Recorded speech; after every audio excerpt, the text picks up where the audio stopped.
Hello and welcome my beautiful stars. मैं आपकी host, आप सभी का मेरे चैनल स्टार्स मिस्टिक एन्चेंटर्स पर दिल से वेलकम करती हूँ।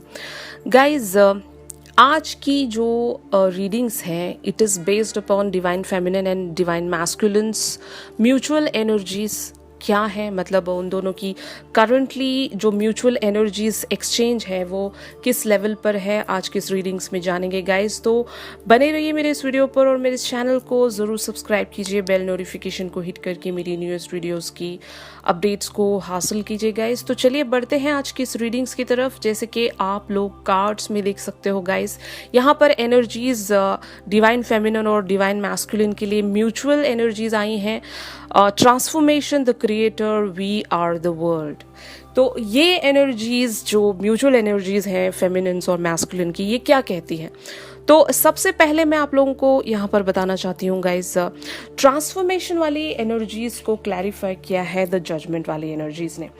तो आप दोनों का एक डीप लेवल पर ट्रांसफॉर्मेशन हो रहा है या फिर ट्रांसफॉर्मेशन हो चुका है, क्योंकि आप इस कार्ड में अगर डीपली देखने की कोशिश करोगे तो यहाँ पर बहुत सारी चीज़ें आप लोगों को पता चलेगी कि इस जो भी इमेज में जो आइडल है इसके सभी हाथों में कुछ ना कुछ चीज़ है गाइस। यहाँ पर देख सकते हो कि एक हाथ में सोर्ड है, दूसरे हाथ में फ्लावर है, तीसरे हाथ में यिन एंड यांग वाला सिंबल है, फोर्थ हैंड में यहाँ पर स्नेक है, और जो एक हाथ जो नीचे की तरफ जा रहा है एक स्लीपिंग स्टैचू को टच कर रहा है जिसमें बहुत ज़्यादा खामोशी है, और एक हाथ एक लैप की तरफ है, यानी कि it is receptive to the new ideas या फिर जो भी इनकी लाइफ में जो भी आ रहा है, what is coming in their life, जो भी जर्नी में इनको मिल रहा है ये वहाँ पर रिसेप्टिव है।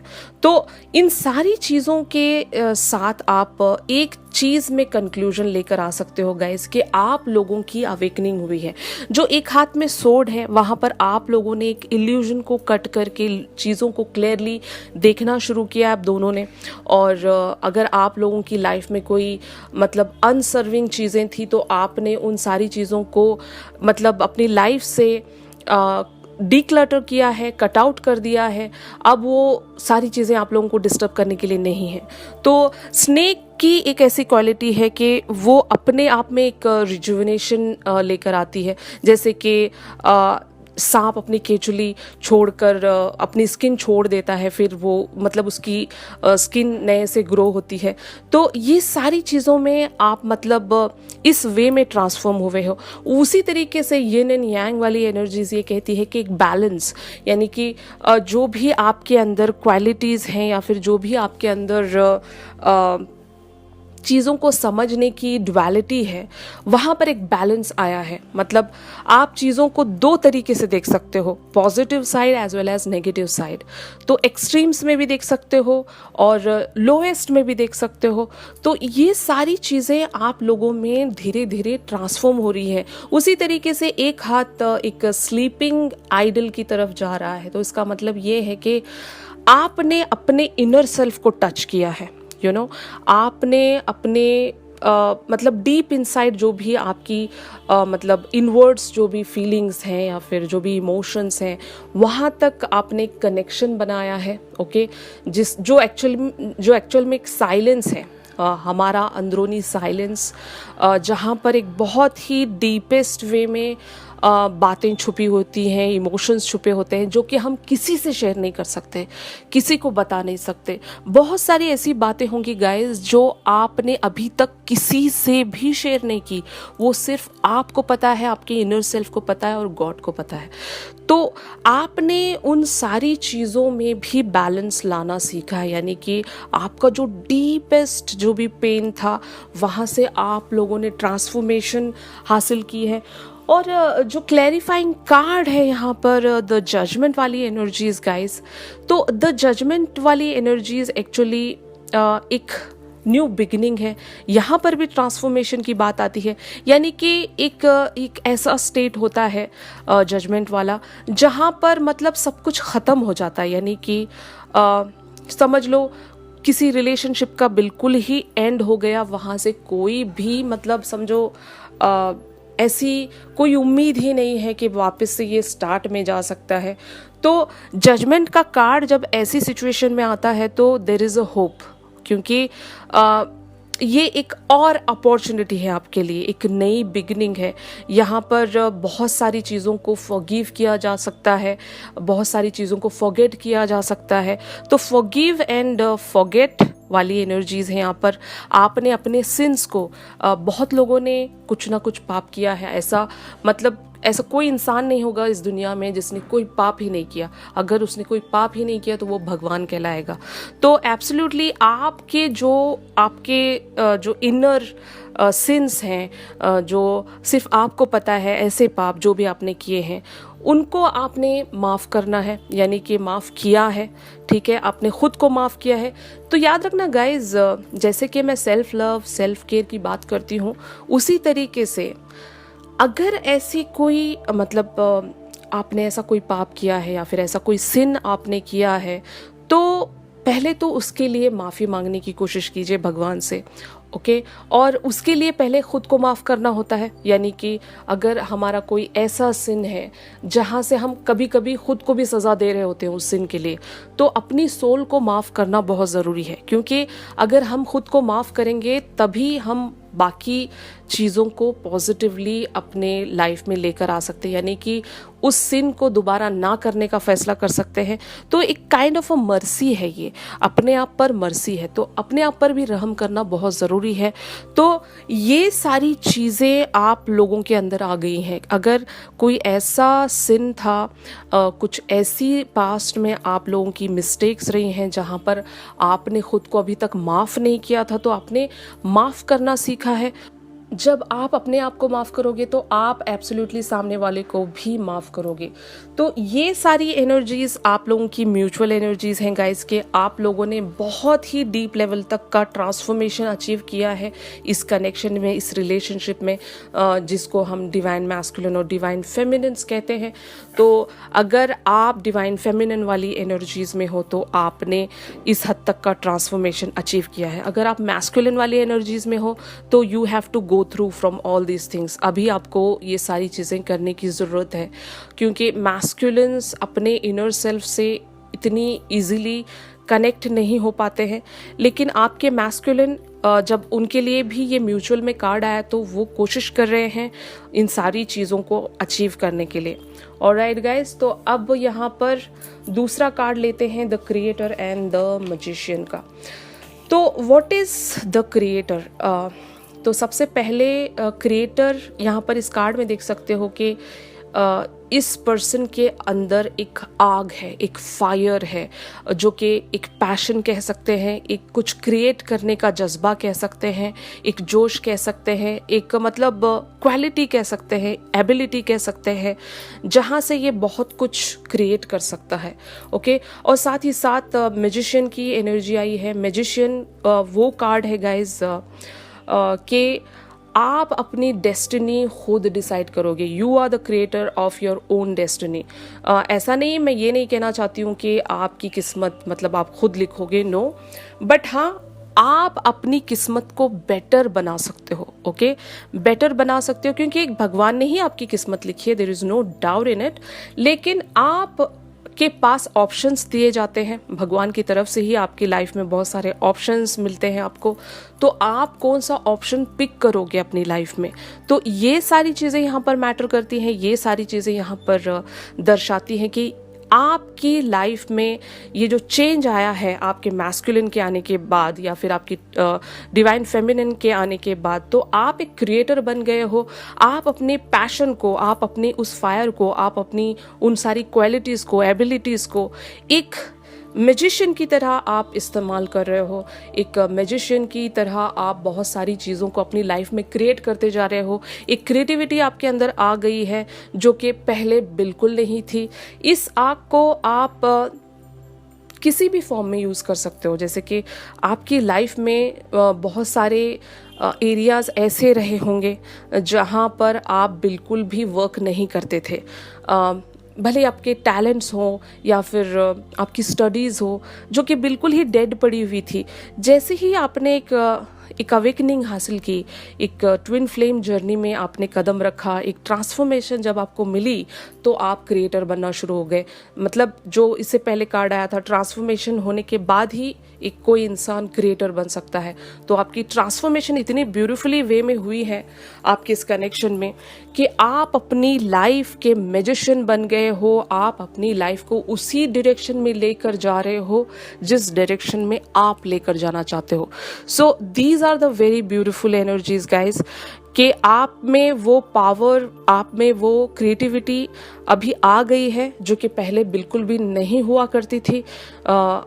ये बहुत सारी चीज़ों में यहाँ पर बात आती है गाइस, कि आपने अगर अपने रिलेशनशिप में भी बहुत सारी चीज़ों को अगर क्लियर किया है, यानी कि अगर आपका कोई करंट रिलेशनशिप था तो आपने समझ लो अगर वो आपका कोई कार्मिक पार्टनर था, तो जो आप जिस वे में उससे पहले आर्ग्यू करते थे या फिर उसके साथ जो कन्फ्लिक्ट करते थे, वो सब कुछ चेंज हो गया है। आप अब उस पर्सन से नहीं लड़ते हो, अब ना ही आप उस पर्सन से कुछ गुस्सा रखते हो, ना ही अपने दिल में कोई उनके लिए बुराई रखते हो, आपने उनको माफ़ कर दिया। मतलब ये आपके मैस्कुलिन के लिए भी हो सकता है, जैसे कि आपके मैस्कुलिन ने आपको पास्ट में हर्ट किया था या फिर बहुत ज़्यादा पेन दिया था, आपको ट्रिगर किया था, बहुत सारी चीज़ों में आपको रुलाया था, तो वहाँ से भी आपने मतलब ग्रो किया है, अपने मतलब अपनी डेस्टिनी आपने खुद डिसाइड की है। आप अब चीज़ों को उसी वे में लेकर जाना चाहते हो जिस वे में आप ले जाना चाहते हो। तो बहुत सारे कनेक्शंस को आपने अपने तरीके से डील किया है, जो भी आपके लिए सर्विंग नहीं थे आपने वहाँ से वॉक अवे किया है, कट ऑफ किया है, उन लोगों को अपनी लाइफ से उठाकर बाहर फेंक दिया है। तो अभी आप वही करोगे गाइस जो आपके लिए द बेस्ट वर्जन में होगा, जो कि आपके लिए बिल्कुल ही सही वे में जाएगा इन द लॉन्ग रन, और finally it will leading you to the beautiful destination जो आपने हो सकता है गोल कुछ सेट करके रखा है, या फिर आप जो भी चाहते हो अपनी लाइफ में, जिस वे में भी चाहते हो उसी वे में आप बने रहोगे इन सारी एनर्जीज के साथ। ऑलराइट, तो फाइनली आप लोग कहाँ जाओगे? तो यहाँ पर नेक्स्ट कार्ड आया है guys, we are the world, और इस चीज़ को क्लैरिफाई किया है द डेविल। तो द डेविल वाली एनर्जी गाइस यहाँ पर एक कार्मिक कनेक्शन, एक कार्मिक रिलेशनशिप को दर्शाती है। मतलब एक ऐसा बॉन्डेज, एक ऐसी कैद जहाँ से हम चाहते तो है निकलना, लेकिन जब तक हमारी सज़ा पूरी नहीं होती तब तक हम वहाँ से नहीं निकल सकते। मानो कि एक हथकड़ी है ये, जिस भी पर्सन के साथ हम बंधे हुए हैं जो कि हमारे कार्मिक पार्टनर हैं, उस हथकड़ी से हम तभी निकल सकते हैं जब हमारा पूरा कार्मिक साइकिल एंड हो जाएगा। जैसे कि एक जेल नहीं होती और जब तक हमारी सज़ा कंप्लीट नहीं होती हमें उस जेल से आज़ाद नहीं किया जा सकता।